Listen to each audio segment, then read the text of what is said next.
വീണ്ടും അടുത്തൊരു എപ്പിസോഡിലേക്ക് സ്വാഗതം. ശ്രീലക്ഷ്മി, അങ്ങനെ ശ്രീലക്ഷ്മി ഒരുപാട് ഡിപ്രഷനിലൂടെയും സ്ട്രെസ്സിലൂടെയൊക്കെ പോയിക്കൊണ്ടിരിക്കുന്ന സമയത്ത് ശ്രീലക്ഷ്മി ആശ്രവിദ്യാസമാജത്തിലേക്ക് എത്തി എന്ന് പറഞ്ഞു. അത് കഴിഞ്ഞിട്ട് എന്താ സംഭവിച്ചത്? അങ്ങനെ എൻ്റെ വീട്ടുകാരാണ് എന്നെ ആർഷവിദ്യാസമാജത്തിലേക്ക് കൊണ്ടുപോയത്. അതിന് സമ്മതിച്ചിരുന്നു? എനിക്ക് ഞാൻ കോൺഫിഡൻ്റ് ആയിരുന്നു. കാരണം എന്നെ അങ്ങനെ ട്രെയിൻ ചെയ്ത് കൊടുന്നതാ. എങ്ങനെ എന്താ എവിടെ വേണമെങ്കിലും എന്നെ മാറ്റാൻ പറ്റില്ല എന്നൊരു സ്ട്രോങ് ഒരു വിശ്വാസത്തിലായിരുന്നു ഞാൻ പോയത്.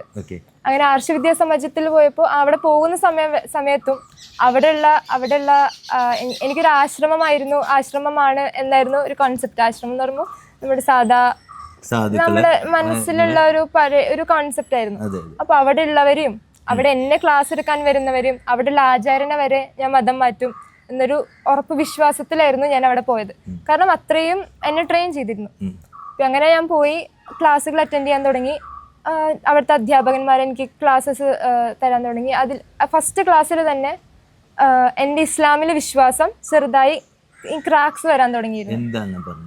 അതിൽ നമ്മൾ ഇപ്പൊ കുറെ പ്രൂഫ്സ് എടുത്തു പറഞ്ഞു. ഇപ്പൊ കുറെ പുസ്തകങ്ങളാവട്ടെ, ഇസ്ലാമിലിരിക്കുന്ന സമയത്ത് നമുക്ക് അവര് ഫേവർ ചെയ്തിട്ടുള്ള പുസ്തകം മാത്രമേ വായിക്കാൻ പോലും സമ്മതിക്കുമായിരുന്നുള്ളൂ. കാരണം ഞാൻ ആ സമയത്ത് എന്നെ അവർ ട്രെയിൻ ചെയ്യായിരുന്നു. ആ സമയത്ത് അവർ എനിക്ക് വേറെ പുസ്തകമൊന്നും തരില്ല. അവര് തരുന്ന സോഴ്സുകൾ, അവര് തരുന്ന ഇൻഫോർമേഷൻ, നമ്മളുടെ ചിന്താധാരകള് അവരുടെ ചട്ടക്കൂട്ടിൽ നിർത്താനായിട്ടുള്ള സംഗതികൾ മാത്രമേ നിങ്ങൾക്ക് അനുവദിക്കുന്നുള്ളൂ. അപ്പൊ അല്ലാത്തത് ചെയ്താൽ നിങ്ങളെ സ്വർഗത്തിലേക്ക് എടുക്കില്ല, അല്ലെങ്കിൽ അള്ളാഹു ശിക്ഷിക്കും എന്നുള്ള ഒരു കൺസെപ്റ്റിലൂടെയാണ് നിങ്ങൾ നിൽക്കുന്നത്. പേടിയുണ്ടായിരുന്നു. പക്ഷെ ഈ പുസ്തകങ്ങളുടെ കാര്യത്തിലൊന്നും അങ്ങനെ പറഞ്ഞിരുന്നില്ല. അവരെന്താണോ എനിക്ക് തരുന്നത് അത് മാത്ര. പിന്നെ സ്ത്രീ അങ്ങനെ നമ്മളായിട്ടൊന്നും ചെയ്യാൻ പാടില്ല, അങ്ങനെ ഒരു വസ്തുവാണ്, അവരുടെ പ്രകാരം ഒരു കൃഷിഭൂമിയാണ്, പുരുഷന്മാർക്കുള്ള ഒരു ഭോഗവസ്തുവാണ് എന്ന രീതിയിലായിരുന്നു. അപ്പൊ നമുക്കായിട്ടൊന്നും പഠിക്കാനോ നമുക്ക് മുൻകൈ എടുത്തൊന്നും പഠിക്കാനോ അതിനുള്ള സ്വാതന്ത്ര്യം പോലും നമുക്ക് മടുപ്പായി തുടങ്ങി. പക്ഷെ ആ ഒരു പേടി കാരണം, ആ ഫ്രണ്ട്സിന്റെ പ്രഷർ കാരണം ഞാൻ അതില് നിന്ന് പോയി. ഇത് ആൺകുട്ടികളാണോ പെൺകുട്ടികളാണോ കൂടുതൽ പറഞ്ഞു തന്നിരുന്നത്? ഇത് പെൺകുട്ടികൾ തന്നെയാണോ ഇങ്ങനെ പറഞ്ഞു തരുന്നത്? ഇത് പെണ്ണ് ആണ് എന്നൊരു ഡിഫറൻസ് ഇല്ല. അവര് ആണാവട്ടെ പെണ്ണാവട്ടെ, അവര് ചെറുപ്പം തൊട്ട് തന്നെ അവരുടെ മദ്രസകളിൽ ഇതാണ് പഠിപ്പിച്ചുകൊണ്ടിരിക്കുന്നത്. എങ്ങനെ ഒരാളെ മതം മാറ്റി കഴിഞ്ഞാൽ അവർക്ക് എന്ത് കൂലി കിട്ടും, അവർക്ക് എന്ത് കിട്ടും. അങ്ങനെ ചിലപ്പോൾ അവരെ തന്നെ ചെറുപ്പത്തിലേ അതിനുവേണ്ടി വാർത്തെടുത്തുകൊണ്ടിരിക്കുക. അപ്പോൾ എന്നെ മെയിൻലി യൂസ് ചെയ്തത് ഫീമെയിൽ ഫ്രണ്ട്സ് ആയിരുന്നു. പക്ഷെ സുഹൃത്തുക്കളാവട്ടെ അല്ലെങ്കിൽ ബാക്കി എല്ലാവരും ആയിക്കോട്ടെ അതിന് സപ്പോർട്ടായിരുന്നു. ആണുങ്ങളോട് എനിക്ക് സംസാരിക്കാൻ പാടില്ലായിരുന്നു, കാരണം അവർ സമ്മതിക്കില്ല. കാരണം അത് ഹറാമാണെന്ന് പറഞ്ഞ് നമുക്ക് ഇപ്പോൾ പ്രൊഫസർമാരോട് പോലും സംസാരിക്കാൻ പാടില്ല എന്ന രീതിയിൽ നമുക്ക് അവിടെ ബ്ലോക്ക് വരുത്തി തന്നിരുന്നു. അപ്പോൾ അവരും എന്ന് വെച്ചാൽ ഇപ്പോൾ ടീച്ചേഴ്സ് ആണെങ്കിൽ പോലും ഫ്രണ്ട്സ് ആണെങ്കിൽ പോലും അവരിതിന് സപ്പോർട്ടിങ്ങാണ്. ഇപ്പോൾ ഞാൻ ഹോസ്റ്റലിൽ ചെന്നിട്ട് അവിടെ കുറേ മുസ്ലിംസ് ഉണ്ടായിരുന്നു. ഞാൻ മതം മാറിയതാന്ന് അറിഞ്ഞപ്പോൾ അവർക്കൊക്കെ ഇൻട്രസ്റ്റ് ആയി, എൻ്റെ അടുത്തേക്ക് ഇങ്ങോട്ട് വരാൻ തുടങ്ങി, എന്നെ സഹായിക്കാൻ തുടങ്ങി. അങ്ങനെ എന്നെ ഒരു സർക്കിളിൻ്റെ ഉള്ളിൽ, ഒരു സർക്കിളല്ല, ഒരു ചെറിയൊരു കൂടിൻ്റെ ഉള്ളിൽ വെച്ചിരിക്കുകയായിരുന്നു. അവരെന്താണോ ഫീഡ് ചെയ്യുന്നത് അത്, അവരെപ്പോഴാണോ അങ്ങോട്ട് പോകാൻ പറയുന്നത്, എപ്പോഴാണോ എന്ന് വെച്ചാൽ അവരെന്നെ ഒരു ലിറ്ററലി പറഞ്ഞൊരു പപ്പറ്റാക്കി കളിച്ചുകൊണ്ടിരിക്കുന്നു. അങ്ങനെ അത്രയും ഒരു അവസ്ഥയിലിരിക്കുമ്പോഴാണ് ഞാൻ ആർഷവിദ്യാസമാജത്തിലെത്തിയത്. അങ്ങനെ ഫസ്റ്റ് ക്ലാസ്സിൽ തന്നെ നമുക്ക് സത്യം, നമ്മൾ ഹിന്ദു ആയിട്ട് ജനിച്ചവരാണ്. അപ്പൊ നമുക്ക് ഒരു ഹ്യൂമാനിറ്റി, ഒരു ബേസിക് ഹ്യൂമൻ ബോധമുണ്ട്. അതിലേക്കാണ് ഇവരിത് കുത്തിവെച്ചുകൊണ്ടിരിക്കുന്നത്. പക്ഷെ നമുക്ക് സത്യം കണ്ട അതിലേക്കൊരു അട്രാക്ഷൻ എന്തായാലും തോന്നും. സത്യമല്ല ആർക്കാ സമ്മതിച്ചു കൊടുക്കാൻ പറ്റാത്തത്. പക്ഷെ അത് കേൾക്കുമ്പോൾ പോലും നമുക്ക് പേടിയാ.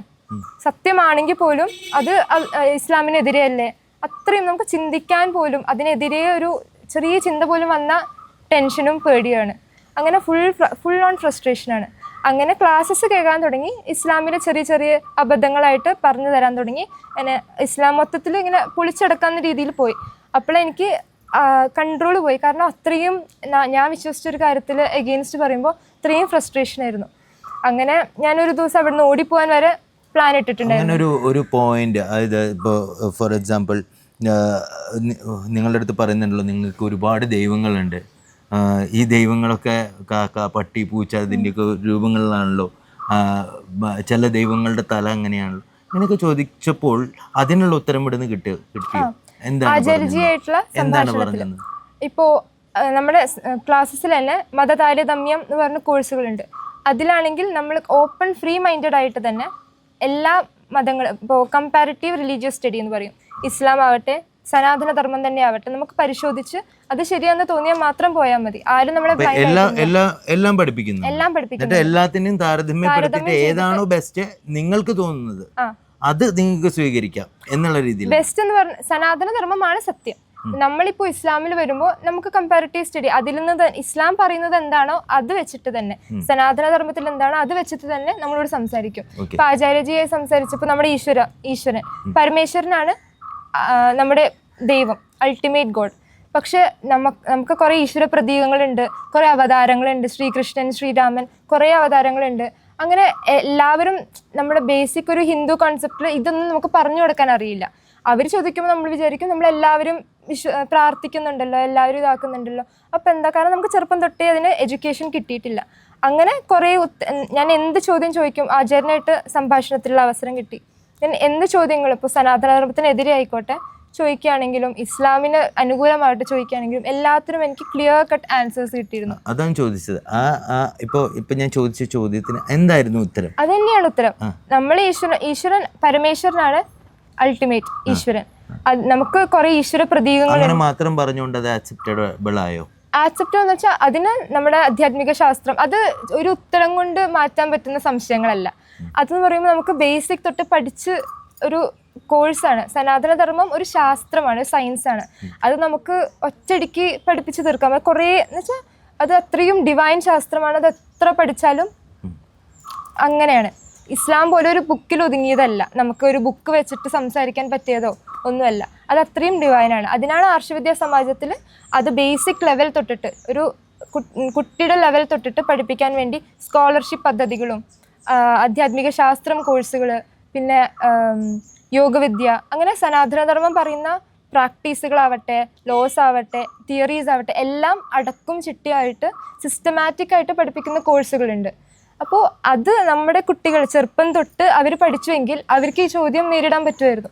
നമുക്കെന്താ, നമുക്ക് ജനിച്ചു കഴിഞ്ഞാൽ അമ്പലത്തിൽ പോവും, വീട്ടിലിരിക്കും, നമ്മുടെ ഇഷ്ടമുള്ള ഇത് ചെയ്യും. നമുക്ക് നമ്മുടെ ധർമ്മം എന്താണോ, നമ്മുടെ ശാസ്ത്രം എന്താണോ അതിനെക്കുറിച്ചൊന്നൊരു അറിവ് പോലുമില്ല.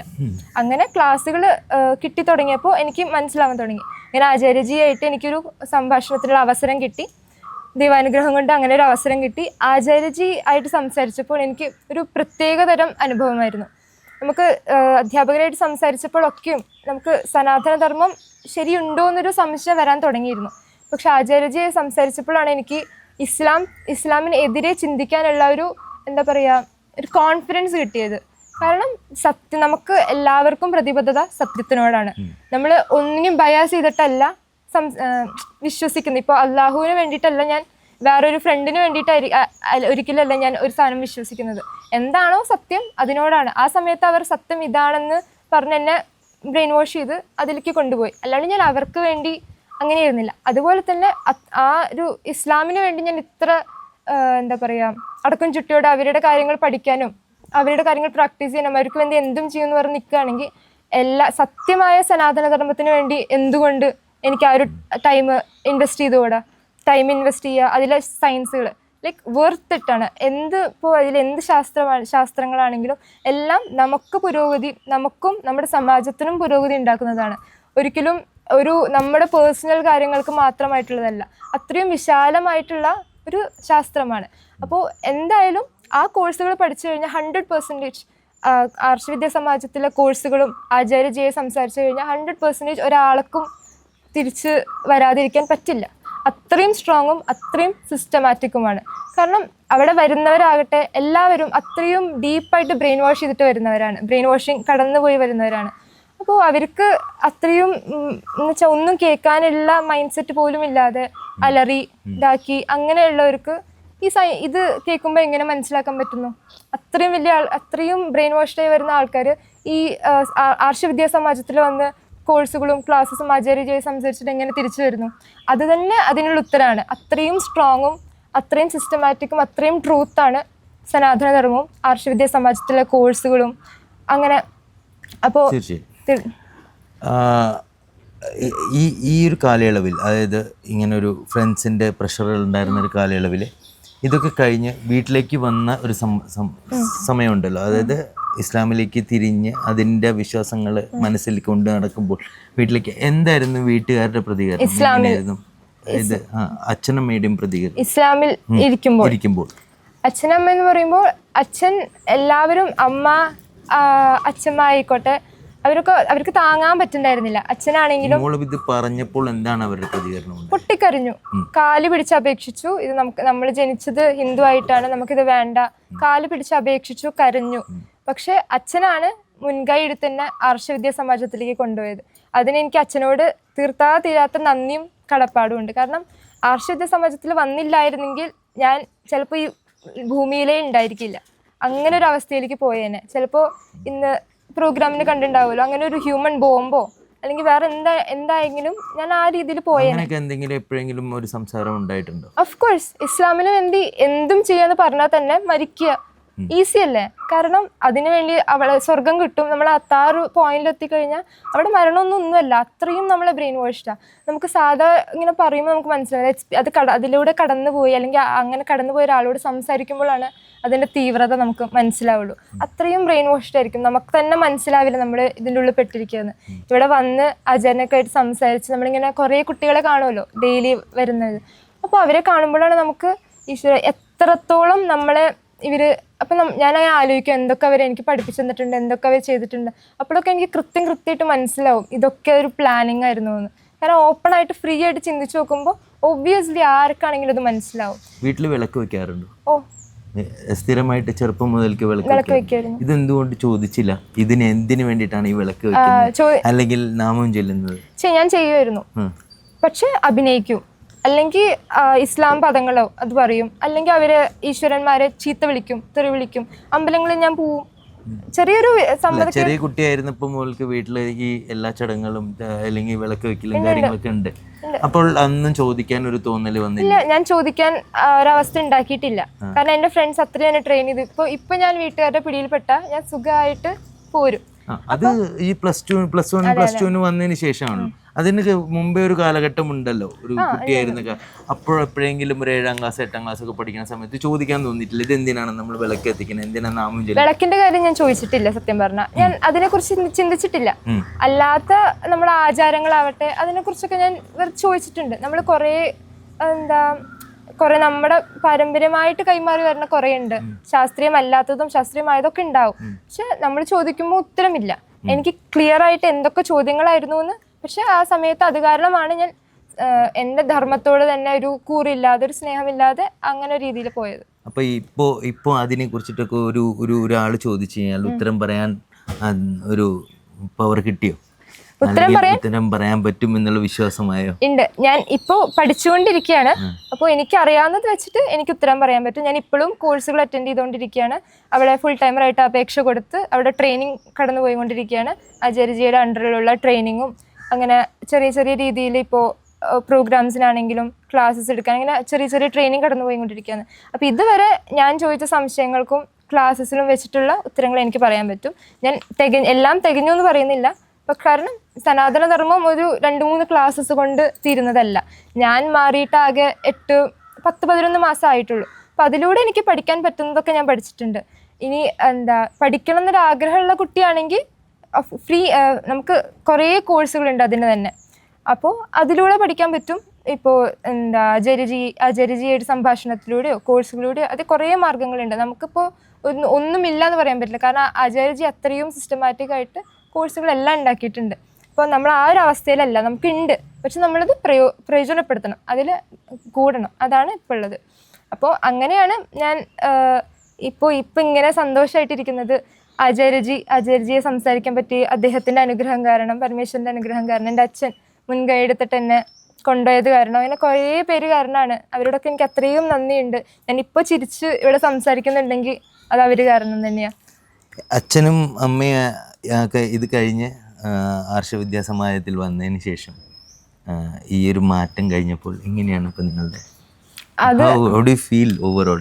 ഓരോ ദിവസം കൂടുന്തോറും അച്ഛനും അമ്മയ്ക്കും ഹാപ്പി ന്യൂസുകളായിരുന്നു. ആദ്യം ആ പേടി, ആചാര്യജിയെ സംസാരിച്ചതിന് ശേഷം എൻ്റെ പേടി മാറിക്കിട്ടി. പിന്നെ അങ്ങോട്ട് ചോദ്യങ്ങളായിരുന്നു.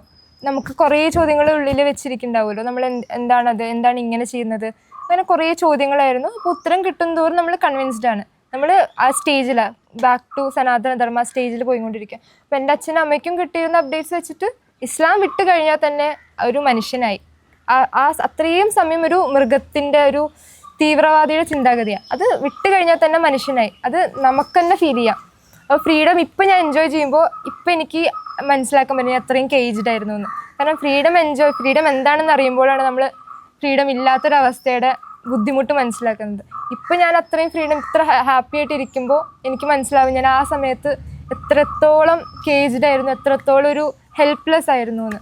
എല്ലാം ഇവിടെ വന്നതുകൊണ്ട് മാത്രമാണ്. ആചാര്യജി, അച്ഛൻ, ഇവിടുത്തെ അധ്യാപകന്മാർ, ഈവൻ എൻ്റെ കൂടെ ഉണ്ടായിരുന്ന സ്റ്റുഡൻസ്, അവർ പോലും സനാതനധർമ്മം നമുക്ക് ഇച്ചിരിയെങ്കിലും ക്ലാസ്സസ് കിട്ടിയാൽ തന്നെ നമുക്ക് അത്രയും ഒരു പോസിറ്റിവിറ്റി വരാൻ തുടങ്ങും. അതിൻ്റെ പ്രാക്ടീസസ് ആണെങ്കിലും ആ ഒരു പോസിറ്റീവ് വൈബ്രേഷൻ കാരണം തന്നെ എൻ്റെ കൂടെ ഉള്ളവരുടെയും അങ്ങനെ കുറേ പേരെടുത്ത് പറയുന്നില്ല, നിരവധി ആൾക്കാരുണ്ട്. അവരുടെ സപ്പോർട്ട് മൂലവും അവരുടെ നിരന്തരം എനിക്ക് കൂടെ സ്നേഹവും അങ്ങനെ സപ്പോർട്ടും അവരുടെ അറിവുകളും എല്ലാം തന്ന് എന്നെ ഇപ്പോൾ ഈ നിലയിൽ ഇരുത്താൻ എല്ലാവരുടെയും ഒത്തൊരുമിച്ചുള്ള പരിശ്രമം, അത് ആർഷവിദ്യ ടീം മൊത്തം എല്ലാവരും ഒരുമിച്ചിട്ടുള്ള ഒരു എഫേർട്ടായിരുന്നു. എത്ര പേരുടെ ടീമുണ്ട് നിങ്ങൾ? ഇപ്പോൾ ഞങ്ങൾ 25-30 ടീമുണ്ട്, ഫുൾ ടൈമേഴ്സ് ആയിട്ട്. അല്ലാതെ സ്റ്റുഡൻസും ഉണ്ട് അവിടെ. അപ്പോൾ ഒരു ബാക്ക് ടു സനാതന ധർമ്മ എന്നാണ് പറഞ്ഞത്. അല്ല, ബാക്ക് ടു അല്ല, റൈസ് ടു സനാതന ധർമ്മ, റിവൈസിങ് ടു സനാതന ധർമ്മ, അതിലൂടെയാണ് ഇപ്പോൾ ശ്രീലക്ഷ്മി പോയിക്കൊണ്ടിരിക്കുന്നത്. ശ്രീലക്ഷ്മിക്ക് എല്ലാവിധ നന്മകളും നേരുന്നു. നന്ദി, നമസ്കാരം. കൂടുതൽ വീഡിയോകൾക്കായി ചാനൽ സബ്സ്ക്രൈബ് ചെയ്യുക, ബെൽ ബട്ടണും അമർത്തുക.